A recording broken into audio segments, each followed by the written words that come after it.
series entitled Unveiling Christ from each of the books in the Bible. And then this morning, nata sa Book 7 sa New Testament. Alright? New Testament, Book 7. And this morning, we will discover together, how Jesus was revealed in the book of 1 Corinthians. Alright? Book 7, Jesus in the book of 1 Corinthians, kay napamay 2 Corinthians. Alright? You can drink coffee while listening, and then you can take your merienda biscuits, alright, while listening. Okay lang, Importante nga makafocus na sa mensahe sa Ginoo. Alright? And then si Jesus, He was revealed as sa 1 Corinthians, He was revealed as the power. Can you say the word power? Power. Alright? Dunamis in Greek, and then later, ito na tanaw na sa kahulugan, and the wisdom. Can you say the word wisdom? Alright, the wisdom or Sophia in Greek, and that's the name of my second daughter, wisdom of God. Nakita na sa 1 Corinthians chapter 18 to 25. So Jesus was revealed in the book of 1 Corinthians as the power and the wisdom of God. Alright? Then verses 22 to 24, basahin lang natin sa New King James translation. It says, "For Jews request a sign," mga Hudiyo, and Greeks, Gentiles, seek after wisdom, but we preach Christ crucified. Kaniyang giwali nila ang i-crucify si Jesus, pero alang sa mga Hudiyo, it's a stumbling block, and to the Greeks, foolishness, stumbling block sa mga Hudiyo, para sa mga Greeks, Gentiles, na di mutuo kay Jesus, ang gibuhat sa krus, foolishness para sa ilaha, ang kamatayon ni Kristo. Verse 24, "But to those who are called," in other translation, those who are saved, sama nato, amen ba? Those who are saved, those who believe the Lord Jesus Christ and all the things that He has done on the cross of Calvary. Alam ka nato nga mga both Jews and Greeks, ganito na sa iyaha, si Kristo is the what? Is the power. Alright? Is the power of God. Dunamis in Greek. Can you say the word dunamis? Alright? Dunamis, diagin ka ng word na dynamite. Alright? Something explosive. Alright? In Greek, which means something miraculous in nature that surpass all the power of this world. Take note, surpass all the power of this world. So, kaning klase nga gahom, mo surpass ni sa tanang gahom nga makita nato o ma-experience mo or ma-notice nimo sa tibuok kalibutan. Amen ba? Alright? And when men seek it, mga tao mo seek ni ini kaning klase nga gahom, it will transform their lives. So, sila makabag-o ng kinabuhi, mo na impact sa gahom sa Ginoo or ni Kristo sa kinabuhi sa mga tao nga musik ni ini. Alright? Klaro gina diha. And then ang sumpay, He is also the wisdom of God. Alright? The power and the wisdom of God. In Greek, Sophia. And you say the word Sophia. Alright? Sophia in Greek, which means the wisdom that no one can fathom. Dili matungkad bisag kinsa, walay makatungkad ni bisag kinsa. And when men seek it, it will make them wise. So you see that? It will make them wise. It will make them prudent. Sa mga prudent means kabulong say buhaton or clever.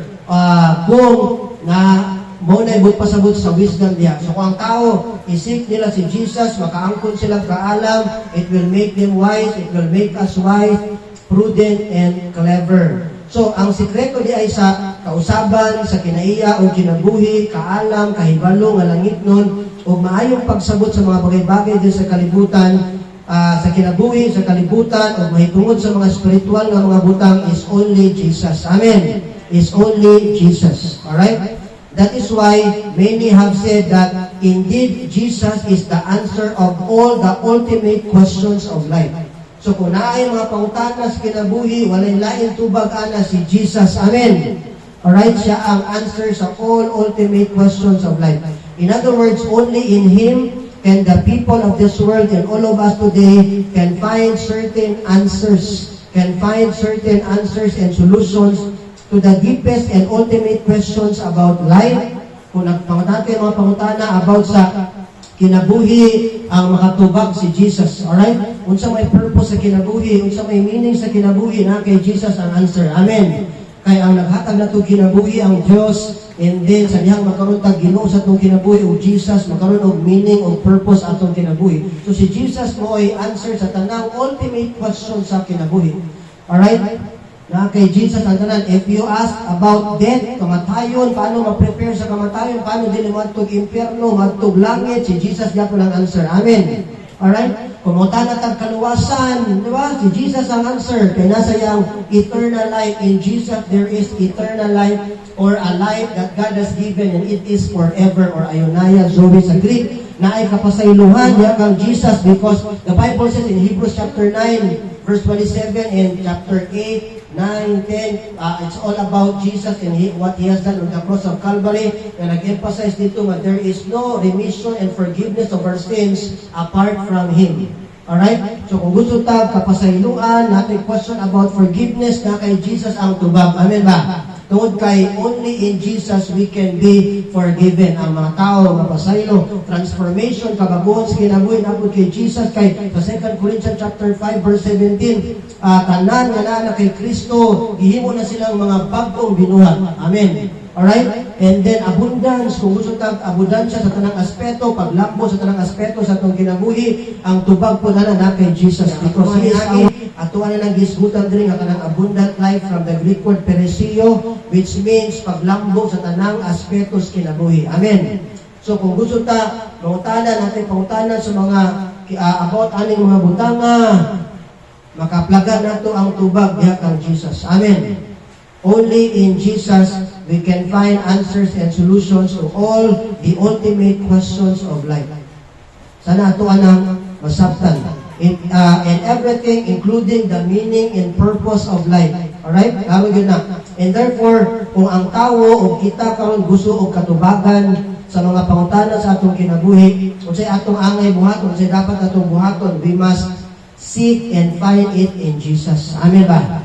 We must seek and find it in Jesus, the power and the wisdom of God. Labi na kung ang atong ginasik nga answer kung saan mahilangit after sa atong kamatayon sa yuta, makita nato na diya kang Kristo, although ako na nang nasbanggit ka ganina, pero for those of you watching this video and then gusto mo katubagan kung paano mahilangit o dili, kanabang na-assurance after sa atong kamatayon, eh Jesus lang niyo maangkon ang tubag.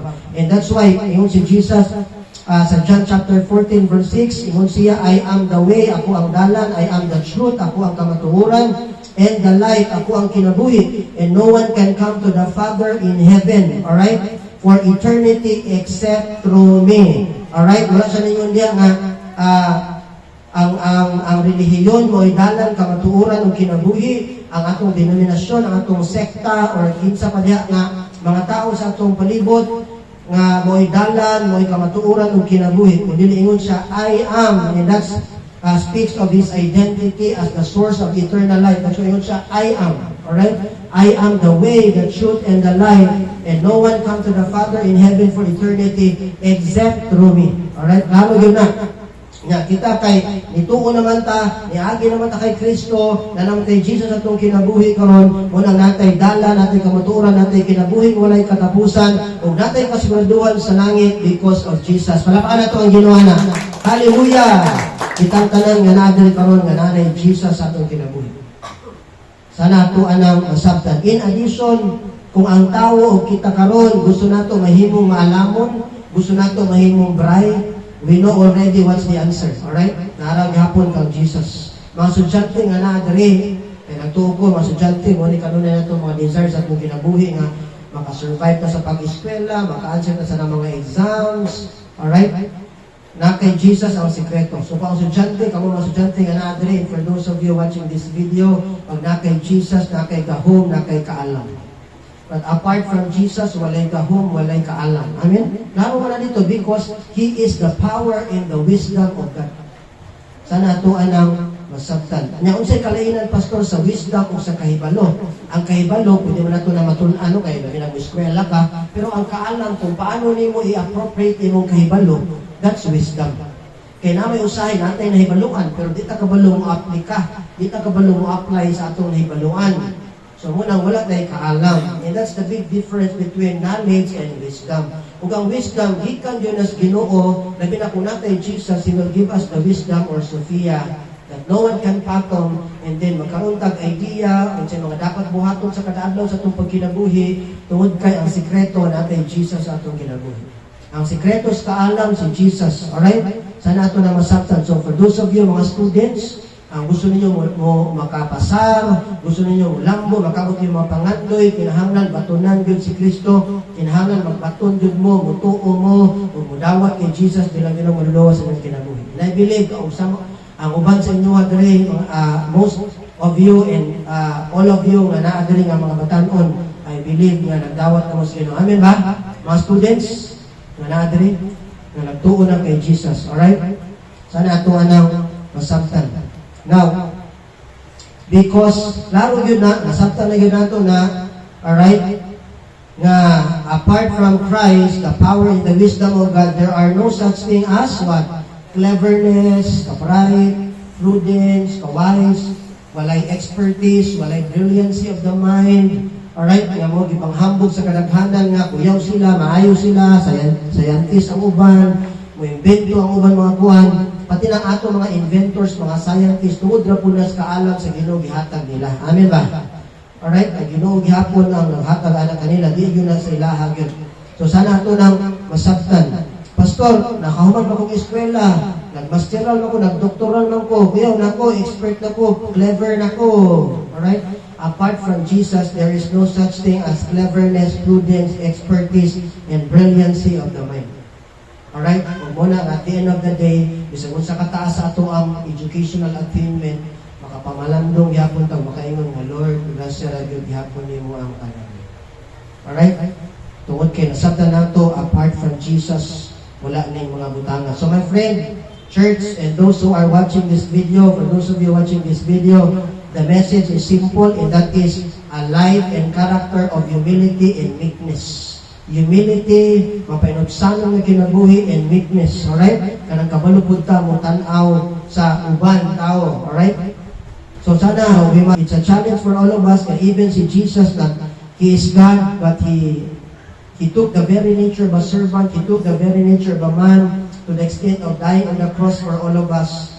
Mo na'y tinuod ng kahulugan sa pagpaubos. Amen ba? So sana, maging challenge na sa tuwa nga, maging mapainugsanon, maging lowly all the time yun na ha, all the time like Jesus, kaya nasabta naman yun nato ever since, alright? So kadang sugod na rin nga, grasya na yun sa Diyos ang tanan. Amen.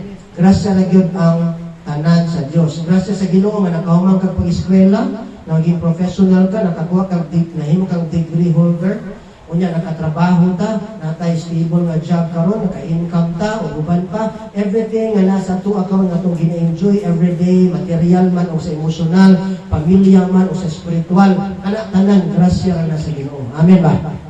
So kung ma-realize na nato nga grasya tanan sa Ginoo, at the end of the day, wala gyud tay kapanghambog masking gamay, kay grasya ra lagi tanan sa Ginoo. And that includes our salvation. Ben Sadler, usa ka preacher of grace, put it this way by saying, everything in life is based on God's grace and divine favor. Laro yun na. Including talents and abilities. So you see that?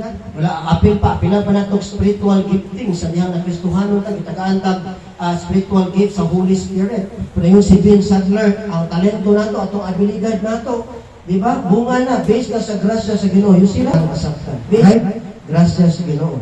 While Apostle Paul was in Corinth, alright, sa Corinto, located in South Central Greece today, muna na iyang current na lugar sa Corinto, karoon sa Church of Corinth, Paul preached the cross of Christ. Iwalin niya ang cross ni Kristo, or ang kamatayon ni Kristo. Muna, kita din nagbutang yung cross niya sa tubangan, a symbol of our admiration, a symbol of our love, a symbol of our gratefulness and deepest respect for Jesus for all the things that He has done for all of us. More than 2,000 years ago. Una natin yung cross, direct. Alright? Wala nang tatong na yung nagbitay. Muna kalainan. Pero natin yung cross because it's a symbol of our gratefulness. It's a symbol of our love. It's a symbol nga, Lord, salamat yung kayo. So, pagsunod pa lang nato, dahil ka rin, marimahin ka mga, Lord, it's all about you. Amen ba? Ang pag-alagad, ang pagsimba, it's all about Jesus. It's not about the pastor, it's not about us, it's not about the worship leader, it's not about pinsan na itong kauban dere, but it's all about Jesus. That's the message of grace. Palapakan nato si Jesus. Kanang gusto na palapak para sa iya.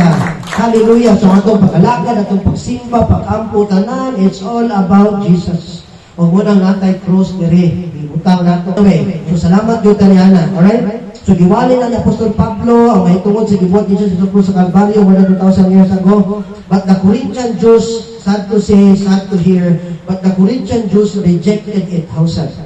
Alright? So ang mga Hudiyo kanyanto siyang pagwali, di may ana, di may mutuhan na. Sakit na lang i-reject ka, di ba? Minsan may naka-experience din, i-reject na mo. Kung saan ang ulit tao pag, i-busted mo, mamutag na. Alright? So, which just made him turn his focus to the Gentiles. So, ang iyang gipukusan na lang, kaya i-reject mo siya sa mga Hudiyo, nag-focus na lang sa mga Gentiles, sa mga Greeks, alright, sa mga dili Hudiyo. And to anyone who would listen, katong gusto, willing, maminaw sa yaha. Alright, anong ginusahay?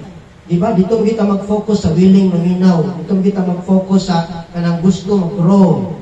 Dili man ta dito mag-focus sa mga dili gusto magpatudlo, dili gusto maminaw. Wala po lang sa eskwelahan good. Kung makita sa teacher, sa estudyante nga wala, di man magpatudlo siya. Di man siya maminaw. So dili kay, di ba? Kaya importante na ang atong focus nato nasa mga tao nga kanabitang focus, willing maminaw, willing magpatudlo. O po nasa Ginoo ba? So nag-focus na lang siya sa mga tao, sa mga Gentiles. Pero on the first place, ang iyang habol ang mga Hudyo, pero kay reject man siya. Pero focus na sa mga Gentiles. Kita po, mga Gentiles po ta karon kay di man ta mga Hudyo, pero kita ka mga Hintil, naminaw ta, nagdawa ta, nagtuo ta. Amen. Muna nangaluwas ta karon. So many people not only heard the message, and nagwali man siya of grace, but also responded in faith. Alright? But also responded in faith, and because of this response, many of them repented, naghinulsol, alright? In Greek, metanoia, can you see the word metanoia? Alright, metanoia, muna repentance or repent, which means a change of the mind towards something evil in the sight of God. So repentance means changing our mind towards something evil, towards something not in line with God's will. Muna repentance. So kung unsa ang mali ni, dili ni maayo ang kinabuhi, atong gitaligdan mo na repentance, turning away. Alright? Gitaligdan. Ang uban kay, talikod man siya, no? Talikod, pero natuyo kong balik, na po, 360 degree mo lang, nagyapon, balik. Pero ang gusto sa Ginoo atong talikdan, yung matubang tagbalik sa Ginoo, alright? Kaya katong mga butang nga dili maayo, di na nato itong buhaton mo na repentance, changing of the mind towards something evil and not in line with God's word. So daghan sila nag-repent, kaya nga naman they responded in faith, alright? Naminaw sila sa wali ni Apostol Pablo. Alright, mo yun ay impact basta maminaw ka sa mga mensahe sa Ginoo, makahinulsul ta, makatalikod ka sa mga butang nga gusto sa Ginoo patalikdan sa taog, mabago ang kinabuhi. Pero dili ganit ka maminaw, o muna magpabilin ta kung unsa ta karon. Alright, and some of them put their full trust and confidence in Jesus, in that spirit, the power and the wisdom of God. Kung daghan kanila na bago ang kinabuhi, ang kinaiya, ang panglantaw, o pagkinabuhi, ang lifestyle ba? Na bago. Alright? Muna, pag mutuo ta, maminaw ta sa mensahe sa Ginoo, nagawa ko na ito, ato i-internalize, mabago yun ang ato kinabuhi. Sana ato nang masabtan. And that's the powerful influence of Jesus sa ilang tagsa-tagsa ka kinabuhi kani adto. And hopefully, by God's grace, sa ato po mga kinabuhi karon, makita po sa Ginoo, sa mga tao sa itong palibot, kauban nato sa trabaho, mga students, kung teacher ka, alright? Ang kabaguhan, ang kalainan sa Kristohanon o dili. Alright? Pinaagi sa atong pagpanulti, pinaagi sa atong asta, pinaagi sa atong gawi o binuhatan without pointing finger at others. Alright? Do you follow? Without pointing fingers at others. Kanang sa ato personally, makita ang kabaguhan sa atong kinabuhi. Amen ba? Alright? Sige. Nato illustration ani, mga isa, paminaw maayo, kaya importante kayo. Paminaw mo maayo ha? It's something like, murag katawanan ni, pero makakatol ta niini. Ako na nang gi-illustrate sa, kato nagwali ko sa mga institutional tempo sa school, and then, ako lang ipahaon dali kay, related man sa atong topic. No, na isa ka illustration, it's a story of a member in the church. Istorya sa usa ka member sa simbahan, who are always pointing his finger at others. Ano ba, mas tudlo ba? Diba? Ako na nang gi-illustrate ato sa anniversary nato, magtudlo ka sa uban, ya pila nagtudlo sa tuwa.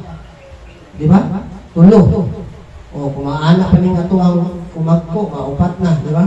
So, na isa ka story, membro sa simbahan always pointing his finger at others, and every time he hears a message from his pastor, Kada mahuman og wali ilang pastor, ihaday ng sugaton. Unya, kumustahon niya, sabay sulti. Induta si mong wali, pastor, oy, very powerful. Sabay sumpay, ting igua lagi sa akong katapad lagi. Yung katapad niya, yung bana, yung asawa. Unya, ingon din siya, kato, igua lagi sa kuang katubangan, kato nasa tubangan, kato nasa likod, piting igua lagi. Ingon siya, hallelujah, hallelujah pa. Alright? Kada magwali, humanugwali ng pastor, huwag nyo na piminti ang ginabuhat kada Domingo. Sugato niya kung saan powerful ka, pastor. Igo lagi sila lagi. Huwag siya ningon nga, ako pastor, na-touch po ko.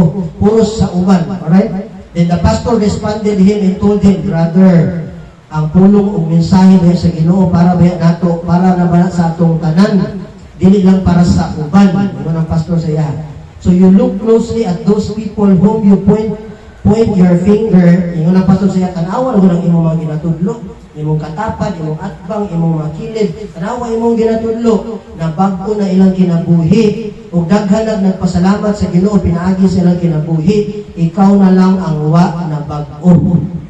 And then, yung ang pastor, pag hinulsol, ano ito, repentance, repent, pag hinulsol, change your mind, alright? Towards something nga dili maayo, alright? Yung din ang pastor siya sumpay busa pag hinulsol na mintras wa pa ni balik si Jesus. Oh, you see? Now, what is the moral and practical and spiritual lesson from this example? Very simple. We should focus on ourselves. Amen ba? We should focus on ourselves. Alright? Ako ang klase ng tao na di kayo kusukit-sukitan. Mapansin man na siguro ninyo. Di kayo kusukit-sukitan. Kaya sila pauta-pautan na. Sige lang, isa, di ba? Pansin mas na ninyo, kasi Joshua, dugay may nag-uban na nila. Di kayo po yung nana, bakit sa mga students? And they felt that. Kaya di mo gusto ng magsukit-sukit, wata ka lang, kasi may natin, nagtanong mo ganyan sa inyo. Di ba? Di kayo ko ang ako ginabuhat, mag-ampo lang ko sa inyo. Mag-ampo ko sa inyo ha. Except sa akong mga anak, siyempre, mautana ko, mag-monitor ko sa ilaha. Pero kahit sa ilaha, di ko magsukit-sukit dyan kay kaya mo ganun magsukit-sukitan kay kawamatag ka na nakikialam dun sa kinabuhi sa ilan. Alright? Sana ito na masaktan. So, kung tang-tang mag-focus na sa itong kaugalingon, kaya nga, mag-focus na sa itong kaugalingon character, not on others, because time will come, the Bible says in Romans chapter 14, verse 12, so then each, you see that? Matapos sa ito, one by one of us will give an account, maghatag og husay of ourselves to God in everything. You see that? Sa Bisaya translation, nalit ako gibutang mga Bisaya, ya? Atong tanawon. Sa Bisaya nga translation, busa ang tagsa-tagsa. So kayo pakisulti sa mong katapat, ang tagsa-tagsa. Klaro yun ha, ang tagsa-tagsa, ikaw, ako. Ang tagsa-tagsa ka nato, maghatag og husay. Sa iyang kaugalingon ngadto sa Dios, sa tanan niya nato gipangbuhat dinhi sa yuta. You see that? So, muna we are challenged this morning. Kinagyan niya bersikulo nga we have to focus on ourselves, we have to focus on our life mismo. Dili sa uban kay time will come, each one of us will give an account unto him one by one. Amen. Alright? It's between you and the Lord. Alright? Ang atong relasyon sa Ginoo, it's between you and the Lord. Sana ito na masaktan. So you try to imagine kung kitang-kitanan, matapusan sa tuwa, pana, asawa, lola, lolo, mga anak, mag-focus sa kaugalingon, what will happen? Tananta, anihinay, mabako itong kinabuhi. Alright? Without pointing fingers at others. Sana ito na masaktan. Alright? We should always remember that Christianity is not just singing. It's not just singing, dili lang kanta-kanta, dili lang praying, worshiping, clapping our hands, and saying amen every Sunday. Of course, wala ko na yun, di na mo mag-amen ha. Kaya basta di na mo amen ba? Pero dili lang, it's not just saying amen. Amen ba? Alright? Christianity is not just singing, praying, worshiping, clapping our hands, and saying amen every Sunday, but it's all about internalizing God's presence. Oh, I like that. It's all about internalizing God's presence. Kanang gina-internalize dyan nato ang presensya sa Ginoo ba? Alright? Kada Domingo, ngunit tinuod na kahulugan sa Christianity. Alright? Ato gina-internalize yung gugma. Ato gina-internalize yung grasya. And when we do that, mo-overflow na po yung grasya sa atong kinabuhi. Amen? Huwag mo na makapadayon ka sa pag-ampo, makapadayon ka sa pag-alagad, makapadayon ka sa atong mga ginabuhat para sa iya. Kay nag-overflow naman atong gina-internalize na grasya niya. Amen ba? Alright? Sana ato anang masabtan. Alright? Nya, unsa pa? It's all about internalizing, alright, and transforming messages, gina-internalize ang mensahe sa Ginoo through His words and our life personally, sa atong kinabuhi personally. And take note of this, our changed and transformed life will prove that indeed we have Jesus and our faith in Him is real. Amen ba? Sana ito na masabtan. Of course, dili man yun nilalim kay everyday mo na ito ni buhaton. Pero sa grasya sa Ginoo, sa tabang sa Ginoo, sa Holy Spirit, sa itong ginasuluran, mabuhat nato ni. Ma-transform ang kinabuhi, kay siya man ang gahong nato si Jesus, sa ato ang grasya, sa atong kaalam, ang ato ang bako ang kinabuhi, bako ang kinaiya, mapamatuod na ang kita na kay Jesus sa atong kinabuhi, and our faith in Him is real. Sana ato anang masabtan. Kay ingon pa siya sa half-brother ni Jesus, si James, kinahanglan ang pagtuo makita sa binuhatan. Kaya ang pagtuo nga walay binuhatan, patay. Dito pagtuo aron maluwas na, luwas na. Pero kinahanglan mapakita nato pinagi sa ato ang good works. But we never do good works para maluwas. Amen. Sabtan na nato na, we do good works because we are already saved, and we do good works because that's the pruweba or proof na we have Jesus and our faith in Him is real. Amen. Muna maghimot tag maayo. Kung sa dihang maghimot tag maayo, na mga tao nga makapasalamat sa Ginoo, magdahig sa Ginoo tungod sa atong paghimog maayo sa ilaha. Sana ato anang masabtan. Alright? 2 Corinthians chapter 5 verse 17 sa NLT translation, this means that anyone who belongs to Christ, are we already belong to Jesus? Say amen? Amen ba?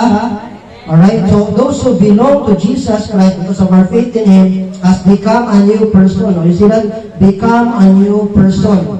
Become a new being. Meaning na changes the way we think sa atong mga decisions. Alright? Sa akong ginasulti kanunay because that includes myself. Alright? Atong kaugalingon, na changes sa atong kaugalingon, na changes sa atong gawin. Alright? Kay bago naman tayong binuhat sa atong mga decisions, sa atong mga actions, nanay kalainan, nanay changes. The old life is gone, ang karaang kinabuhi is gone, and the new life has begun. Para nyo na, the old life is gone, and the new life has begun.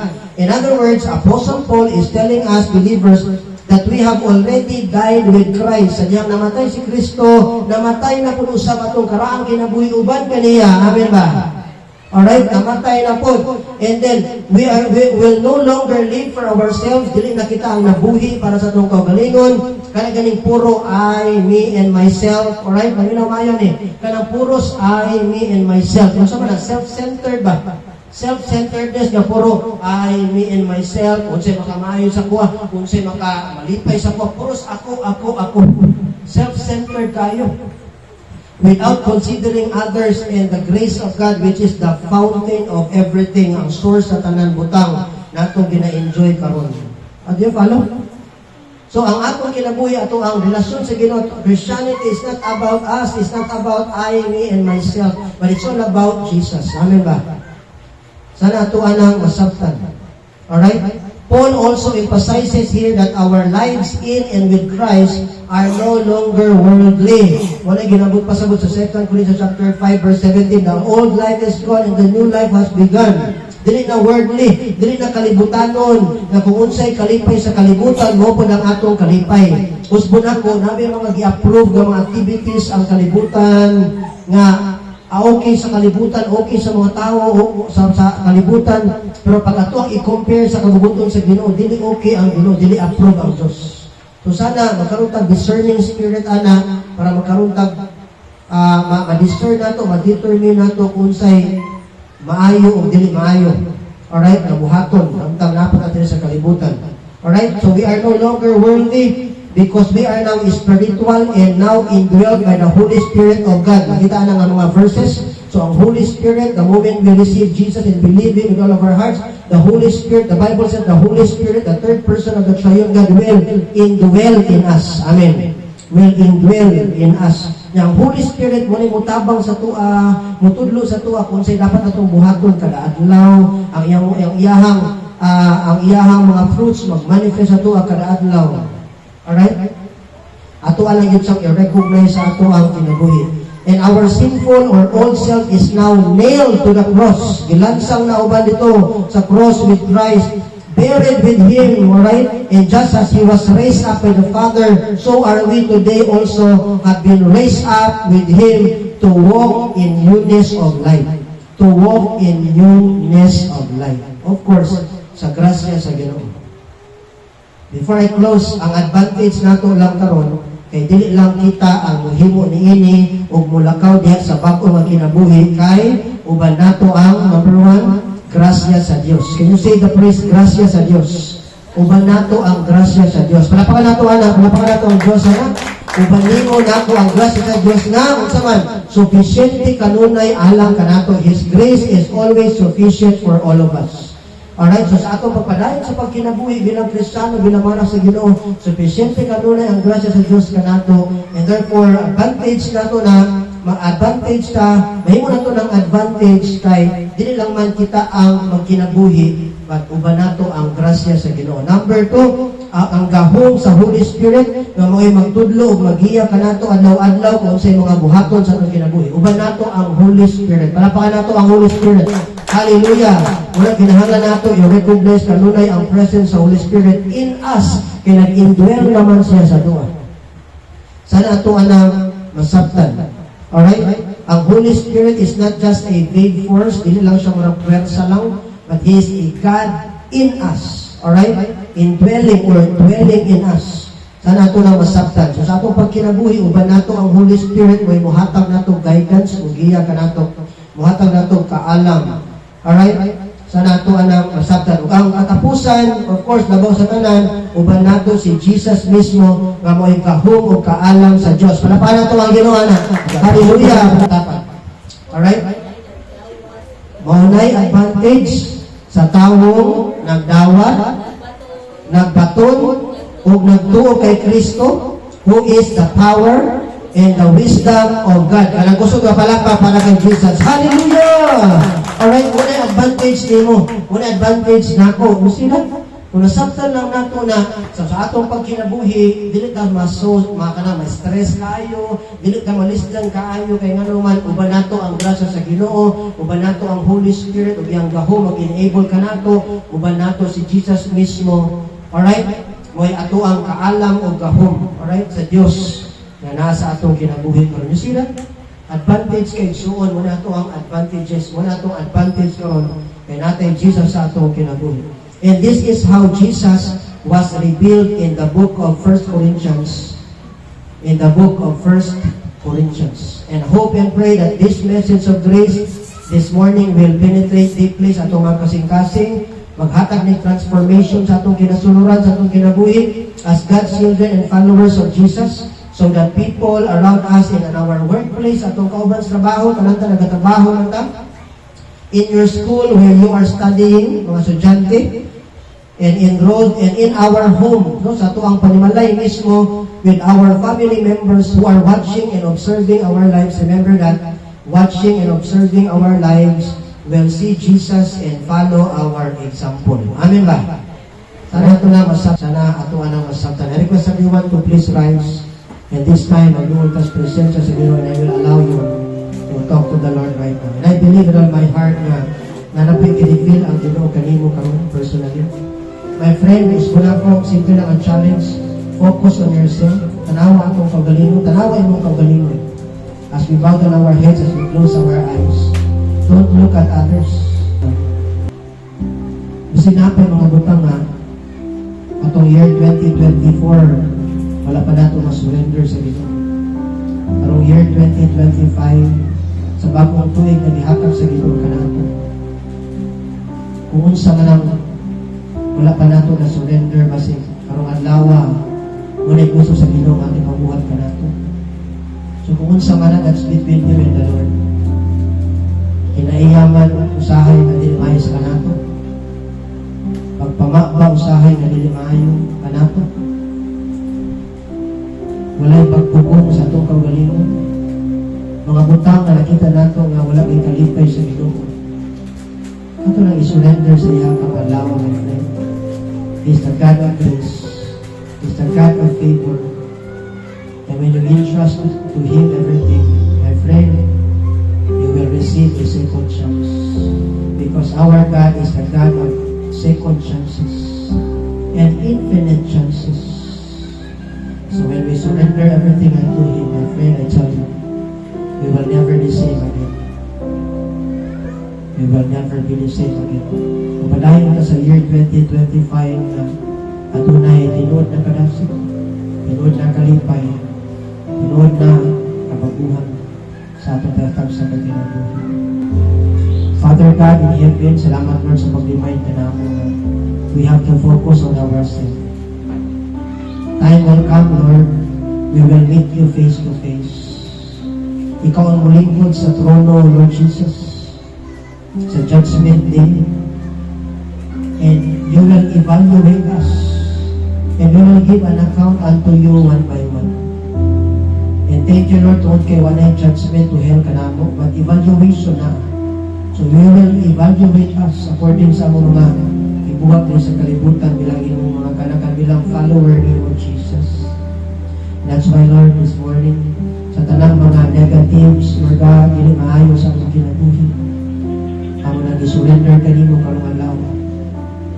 Amo nang isurrender kanimo Ginoong Dios.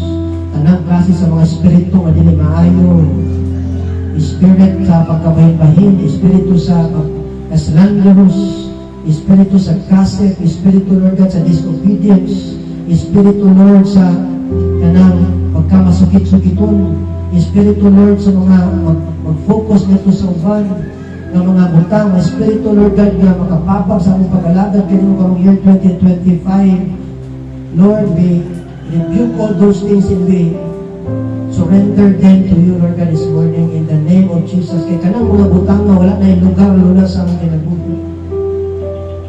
Wala na yung lugar sa among kinabuhi, Lord. Because ikaw, Holy Spirit, ikaw ang mag-manifest sa among kinasuluran. And that's the prayer of our hearts. And thank you, Lord, because this year, we can look forward, we can move on, because we know the more na mong experience yung grasya karon tuiga, the more din mag-experience o mga panalangin na dito kanino. That's why, Lord, we surrender everything unto you. And even ang kinabuhi personally, ang i-dedicate kanimo karong adlaw. The Lord, nagamo kalatag sa kaginabuhi, mahimong galamiton para sa mong kalipay, so that people around us may see Jesus in us. Sa among pagpanarbaho, sa akong pagkamaestro, kita sa mga tao, Lord, na nakoy Jesus sa akong kinabuhi. Makita sa mga tao, kauban namo sa trabaho, mga nagtanaw pa namo, pasahero, uban pa. Makita nila, Lord, na ikaw, Lord Jesus, nakasama kinabuhi. Sa iluwa kami sa mga panahon na wala may naging ayong ehemplo nga sa uban.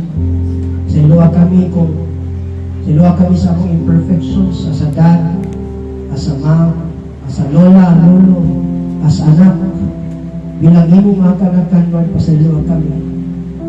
But Lord, thank you, because you are the God of infinite chances. Salamat sa chance sa kanunay, karang adlaw kami ng Diyos. Thank you kayo, ang Heavenly Father. Bless your people, tas na mga kamot, and receive the blessing from Him. The Lord bless you, the Lord keep you, the Lord make His face shine upon you, be gracious to you, will give you peace, and will provide all that you need. In Jesus' name, and all God's people will say, Amen o Amen. Kada gusto mapalaka para sa Ginoo. Hallelujah. At the Lord, starting as we